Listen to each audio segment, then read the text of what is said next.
ગુજરાતમાં અલગ અલગ થાણા વિસ્તારમાં જે પ્રકારે દારૂ અને અન્ય નશાકારક પદાર્થોનું વેચાણ થતું હોય છે તેને સ્થાનિક પોલીસ કે જિલ્લાની પોલીસ કે મોટા શહેરોમાં પીસીબી નથી ઝડપી શકતી, ત્યાં પહોંચતી હોય છે રાજ્યની જે સ્ટેટ મોનિટરિંગ સેલની એજન્સી છે તે, અને તે આ દારૂ અને અન્ય નશાકારક છે તે પદાર્થો ઝડપતું હોય છે અને ત્યારબાદ તેનો સમગ્ર અહેવાલ છે તે ડીજીપીને સોંપતું હોય છે। અને આવી જ ઘટના થોડાક દિવસ પહેલા મહેસાણાના તાલુકા પોલીસ સ્ટેશનમાં બની હતી, જેમાં છઠિયારા એક ગામ છે, આ ગામના ફાર્મ હાઉસમાં લાખો રૂપિયાના દારૂ છે તેનું કટિંગ થઈ રહ્યું હતું। અને આવી સ્થિતિમાં આ સ્થાનિક પોલીસ ઇન્સ્પેક્ટરની વાત કરો કે પછી જિલ્લાની જે એજન્સી છે તેની વાત કરો, તેના પાસે કોઈ પણ પ્રકારની માહિતી નહોતી, પરંતુ સ્ટેટ મોનિટરિંગ સેલ છે તેમના પાસે તેની માહિતી હતી કે ચોક્કસ જગ્યાએ દારૂનું કટિંગ થઈ રહ્યું છે અને ત્યાં તે દરોડા પાડે છે અને લાખો રૂપિયાનો દારૂ છે તે પણ તે ઝડપી લે છે। આ મામલે તે ગુનો પણ દાખલ કરે છે અને જેનું ફાર્મ હાઉસ હતું તે ફાર્મ હાઉસનો જે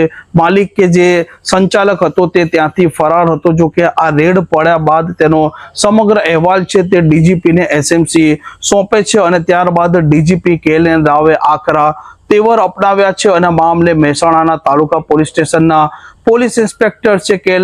જે રાવ તે પોતે અને બીટ જમાદાર ચિરાગજી આ બંનેને અત્યારે સસ્પેન્ડ તેમણે કર્યા છે તેવા સમાચાર મળી રહ્યા છે। સાથે સાથે જે પ્રકારે આ ઘટના સામે આવી છે, આ ઘટનામાં એસપી કે આઈજી કક્ષાથી કોઈ પણ પ્રકારની કાર્યવાહી ન થઈ, પરંતુ ડીજીપીએ જે પ્રકારે આ પોલીસ ઇન્સ્પેક્ટર DR રાવ અને બીટ જમાદાર ચિરાગજીને સસ્પેન્ડ કર્યા છે તે અત્યારે એક ચર્ચાનો વિષય પણ બન્યો છે। જે પ્રકારે પોલીસ ઇન્સ્પેક્ટરની નિષ્કાળજી સામે આવી છે, સાથે સાથે બીટ જમાદાર પાસે પણ તેની કોઈ પણ પ્રકારની માહિતી નહોતી અને આ સમગ્ર અહેવાલ જ્યારે ડીજીપી પાસે પહોંચે છે ત્યારબાદ તે ડીજીપી આકરા તેવર અપનાવે છે। આ પહેલા પણ મહેસાણા જિલ્લામાં અને આ પછી પણ અલગ અલગ જગ્યાએ એસએમસી છે તેમણે દરોડા પાડી દીધા છે અને ડીજીપીની આ પ્રકારની કાર્યવાહીથી અત્યારે ગુજરાત પોલીસ બેડામાં ઘણા લોકો સ્તબ્ધ થઈ ગયા છે, કેમ કે મોટા ભાગે જ્યારે એસએમસીના દરોડા પડતા હોય છે તે સમયે સ્થાનિક એસપી કક્ષા કે પછી આઈજી કક્ષાએ તે કાર્યવાહી થતી હોય છે, પરંતુ આ કિસ્સામાં જે પ્રકારે ડીજીપી એક પોલીસ ઇન્સ્પેક્ટર અને